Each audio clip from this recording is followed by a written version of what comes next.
बिस्मिल्लाहिर्रहमानिर्रहीम। मेरे ख्याल 2-3 हफ्तों की गैर हाज़िरी के बाद आप लोगों के दरमियान हाज़िर हो रहा हूँ। इस दौरान काफ़ी सारी मसरूफियात मेरी रहीं।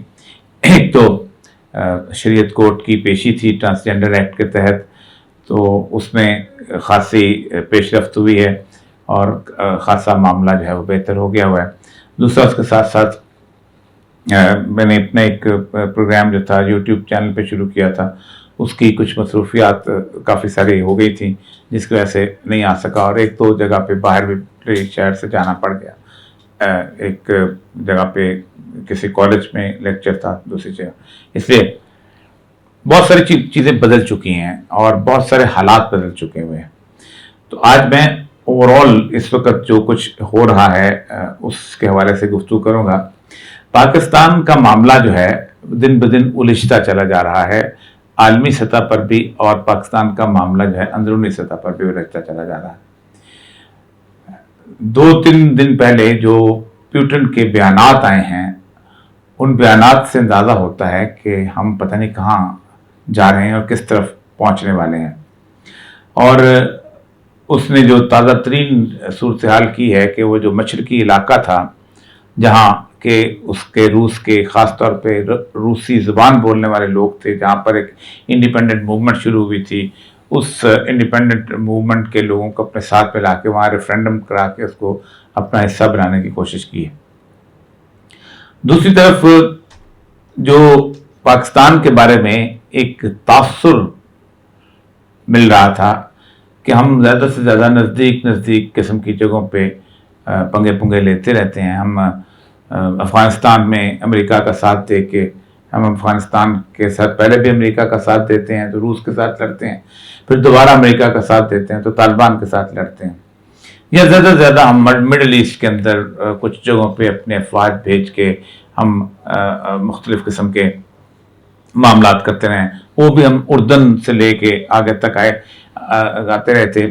सऊदी अरब के बारे में भी हमारे बारे में था कि यमन के अंदर भी हमने किसी न किसी हद तक अपने आप को इन्वॉल्व कर लिया था। हमारी मजबूरियां थी, और मजबूरियां बुनियादी तौर पर ये थी कि हम सऊदी अरब से तेल भी लेते थे और पैसा भी लेते थे। लेकिन इस वक्त आलमी जो कशमकश है उसमें हम पर इल्ज़ामात बढ़ते चले जा रहे हैं। एक अहम इल्ज़ाम ये है कि हम कहीं ना कहीं यूक्रेन की जंग में हम शामिल हो चुके हुए हैं, और उस जंग के अंदर एक ये है कि चूँकि यूरोप के बहुत सारे ममालिक जो हैं वो बराह रास्त रूस के साथ जंग में हिस्सा नहीं लेना चाहते, इसलिए वो कोई और रास्ता अख्तियार करते हैं कि किसी न किसी तरीके से हम अपना असला इमदाद पहुँचाएँ।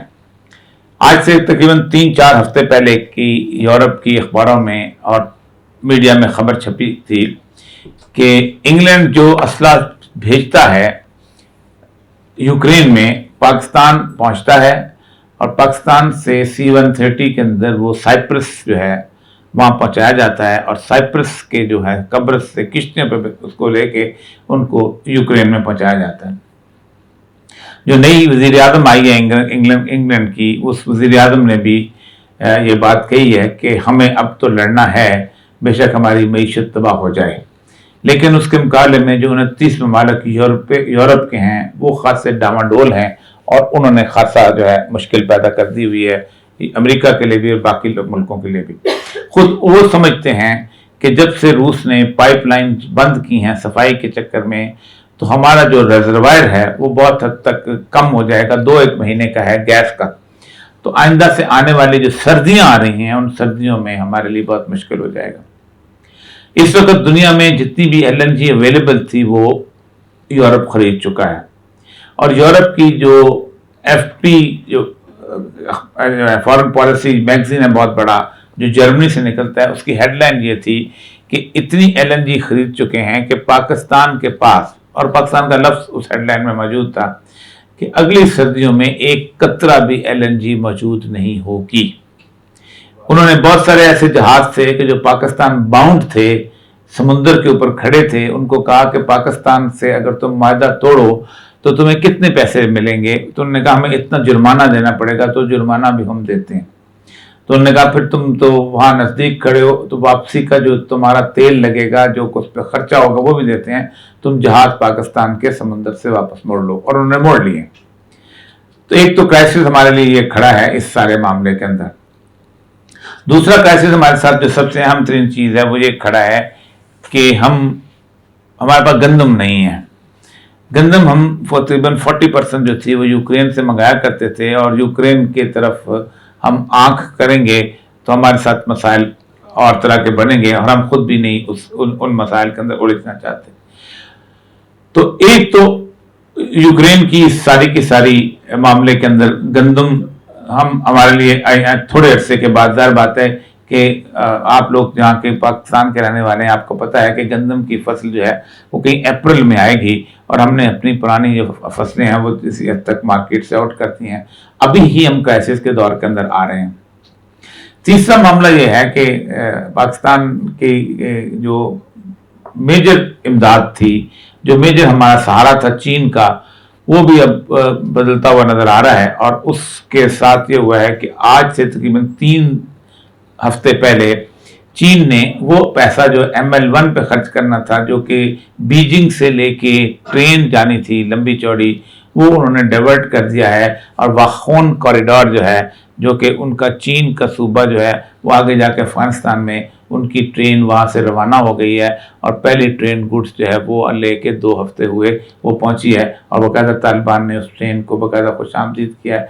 और वो अफगानिस्तान जहाँ कभी कहते थे कि वहाँ जो रेलवे लाइन ही नहीं है, दुनिया का वाहिद मुल्क है जहाँ रेलवे लाइन नहीं है, तो वो मुल्क वहाँ मजाक उड़ाते थे कि किसी ने पूछा कि रेलवे लाइन अफगानिस्तान में रेलवे मिनिस्टर है, तो कहते हैं हाँ पाकिस्तान में इंसाफ मिनिस्टर भी तो है ना। पाकिस्तान में इंसाफ नहीं, यहाँ मिनिस्टर इंसाफ होता है, हमारे यहाँ रेलवे मिनिस्टर नहीं, यहाँ रेलवे मिनिस्टर होता है। तो एक तो ये सूरत हाल वहाँ बनी हुई। उसके बाद पाकिस्तान की अपना जो हालात हैं, उसमें पाकिस्तान का निज़ाम अदल जो है वो बहुत बड़े क्वेश्चन में आ चुका है। इसलिए कि एक होती है पब्लिक परसेप्शन जस्टिस की, वो पब्लिक परसेप्शन जस्टिस की जो है वो बिल्कुल बदल गई है। लोग अब इस बात पे यकीन कर चुके हैं कि जिसकी लाठी उसकी कोट, क्योंकि मामला ये हो चुका हुआ है कि या तो ये होता कि आप अदालत हुकूमत में ना होते तो तब आपके केसेस ठीक होते, लेकिन अब सूरत हाल ये हुई है कि इस ताज़ा तरीन जो मामला हुआ है, इस ताज़ा तरीन मामले के अंदर लोग यकीन करने, अगर हो सकता है, मुझे नहीं कहता हूँ क्या सूरत हाल है, हो सकता है कि ये केस मेरिट पे हो, लेकिन क्या पब्लिक उसको यकीन करेगी कि मेरिट पे है कि नहीं है।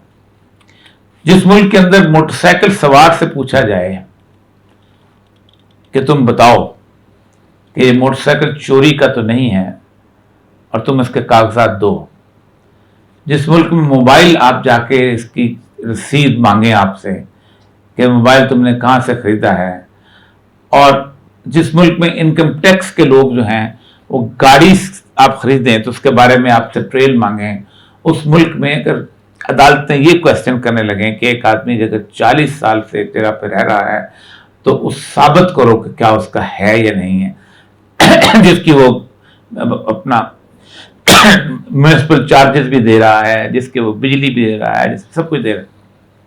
तो ये ऐसे क्वेश्चन ऑफ लॉ हैं जो अदालत पे एक अदम एतमाद की सूरत हाल पे लेके आते हैं, जो हमारे लिए खराब मुस्तकबिल की तरफ लेके जा रहे हैं।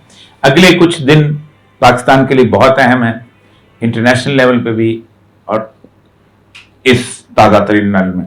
इसी दौरान जो आम तरीन बात हुई है वो ट्रांसजेंडर बिल था। उस ट्रांसजेंडर बिल में आज कल की जो सेनेट की कार्रवाई है उसमें खुशान बात यह है कि मैं सेनेटर मुश्ताक के साथ PTI के सेनेटर मोहसिन अजीज जो है वो भी उसके साथ शामिल हो गए हैं। अब दुआ करें कि बाकी नून लीग और PTP की तरफ से भी किसी को कोई ख्वाहिश मिले, लेकिन मुझे नहीं लगता कि पाकिस्तान के अंदर इस वक्त जो ट्रांसजेंडर बिल है इसको कोई अमेंड कर दें। ये रास्ता वही है कि आप इस्लामी नज़रियाती कौंसिल और फिर वहाँ से शरीयत कोर्ट से कोई फैसला ले लें तो ले लें। अफगानिस्तान की मैं इस वक्त ये मेरे सामने ताज़ा तरीन 1 घंटे पहले की इकोनॉमिक ब्लूमबर्ग उनकी रिपोर्ट है कि Pakistan is far behind Pakistan is far behind Afghanistan. ₹2.5 کا ایک افغانی ہے اس وقت. میں جب چمن میں پہنچتا ₹1 کے 1200 افغانی آیا کرتے تھے. اسٹیبلٹی کے حساب سے، لا اینڈ آرڈر کے حساب سے، پیسفل صورتحال کے حساب سے، گندم کے سٹوریج کے حساب سے، پاک اپنے علاقے کے اندر تیل کی قیمت کے حساب سے، گیس کی سپلائی کے حساب سے. And when it comes to the non dollar trade with Russia, اس کے اندر بھی انڈیا سے بھی پاکستان کم ہے، حالانکہ انڈیا یورپ کی اور امریکہ کے اس اتحاد کا حصہ ہے جسے کویت کہتے ہیں. آپ حیران ہوں گے کہ تمام تر نان ڈالر ٹریڈ انڈیا نے اور رشیا نے اس وقت ایک خاص طریقہ اختیار کیا ہے کہ انڈیا کا جو بندہ ٹریڈ کرنا چاہتا ہے وہ وہاں جاتا ہے اور روس میں ایک اکاؤنٹ کھولتا ہے، اور روس کا جو بندہ ہے وہ وہاں آتا ہے، وہ اکاؤنٹ کھولتا ہے، اور وہ دونوں اکاؤنٹ ان کی لوکل کرنسی میں ہوتے ہیں، اور وہ لوکل کرنسی میں ٹریڈ کرتے ہیں، اپنے پیسے ادھر سے وہاں لے کے جاتے ہیں، وہاں سے لے کے آتے ہیں، اور ان کی اپنی کرنسی جو ہے وہ مضبوط رہتی ہے، وہ ڈالر ایکویولنس جو ہے وہ نہیں ہو رہا. اور آپ سوچ سکتے ہیں کہ اس نے حیران کر کے رکھ دیا ہے اس سوئفٹ سسٹم کو جو کہ IMF اور ورلڈ بینک نے بنایا تھا، تباہ و برباد کر کے رکھ دیا ہے کہ سب سے زیادہ سٹرونگسٹ اس وقت کرنسی جو ہے وہ روبل بن گئی ہے. یہ میں نان ڈالر ٹریڈ کی فگرز آپ کو دیکھنا ہوں، آپ حیران ہوں گے کہ اس وقت کتنی ہے اور پاکستان کی کتنی ہے، کہ آپ سوچ سکتے ہیں کہ اس وقت جو میجر ٹریڈ پارٹنر ہے وہ انڈیا ہے اور افغانستان ہے ان کا، روس والوں کا. اور بریڈ باسکٹ کہتے ہیں یوکرین کو اور روس کو، آئل اس کے آلیو آئل سے لے کے اور تیل کے. تو یہ ہے ہماری کنڈیشن. اس کے اوپر میں چونکہ اتنے سارے موضوعات ہیں، اتنی ساری چیزیں ہیں، اتنی ساری الجھنیں ہیں کہ میں آج بھی ایک جگہ پہ بیٹھا ہوا تھا جس میں بیوروکریسی کی تقریباً ساری پاکستان کی بیوروکریسی، فیڈرل سیکرٹری انٹیریئر سے لے کے نیچے ایک شادی میں تھے، اور آدھی سے زیادہ جو ہے پولیٹیکل لیڈ ہوئی تھی، وہیں سے آ رہا ہوں. سب اگلے 15 20 25 دن کو بہت خوفناک سے بتا رہے ہیں.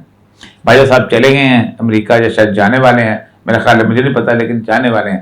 6 سال میں امریکہ نے باجوہ صاحب کو آفیشلی نہیں بلایا، پورے 6 سال کے ٹینور میں 1 منٹ کے لیے بلایا. عمران خان صاحب کے ساتھ نتھی ہو کے چلے گئے تھے لیکن بلایا نا، officially has never been invited.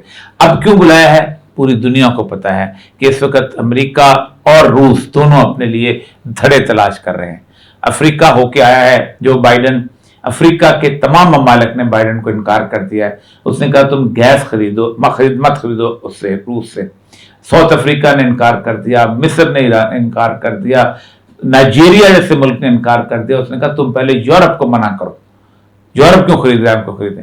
پھر یہ لوگ گئے ہیں اس طرف، ویتنام کی طرف گئے ہیں، فلپین کی طرف گئے ہیں، باقی ملکوں کی طرف گئے ہیں. پیوٹن بھی گیا ہے، بائیڈن بھی گیا ہے، بلنکن بھی گیا ہے، اس کے لوگ بھی گئے ہیں. دونوں اپنے لیے ہواری تلاش کر رہے ہیں. اس نئی جنگ جو کہ 2023 کے آس پاس اندازہ ہو رہا ہے کہ شروع ہو جائے گی، اس سے پہلے شروع ہو جائے، اس کے بعد شروع ہو جائے. 5,000 سے زیادہ سٹنگر میزائل اس وقت صرف سٹنگر میزائل پہنچے ہیں. آپ کو شاید اندازہ نہیں کہ 1100 سٹنگر میزائل تھے صرف افغان مجاہدین کو دیے گئے تھے، اور روس کو انہوں نے تختہ الٹ دیا تھا. لیکن 5,000 بھی یوکرین میں کچھ نہیں کر پا رہے. جتنا اسلحہ وہاں پر پہنچ چکا ہے، جتنی ریفیوج وہاں سے ہو رہی ہے لوگوں کی، یہ سارے کا سارا سینیریو جو ہے وہ ہم آنکھیں بند کر کے اس چیز میں اس بات پہ لگے ہوئے ہیں کہ کسی نہ کسی طریقے سے عمران خان کو جو آؤٹ کر دیا جائے، اور وہ ہم جاتے جاتے کم سے کم اتنا لے لیں کہ ہم پالیٹکس کے لیے اپنے لیے فری گراؤنڈ لے لیں. جب یہ صورتحال بن جائے، جب ذاتی قسم کی انا اور ذاتی قسم کی لڑائی، تو پھر پاکستان میں مستقبل کا معاملہ جو ہے بڑا خوفناک ہو جاتا ہے، اور یہی ہم اس وقت دیکھ رہے ہیں.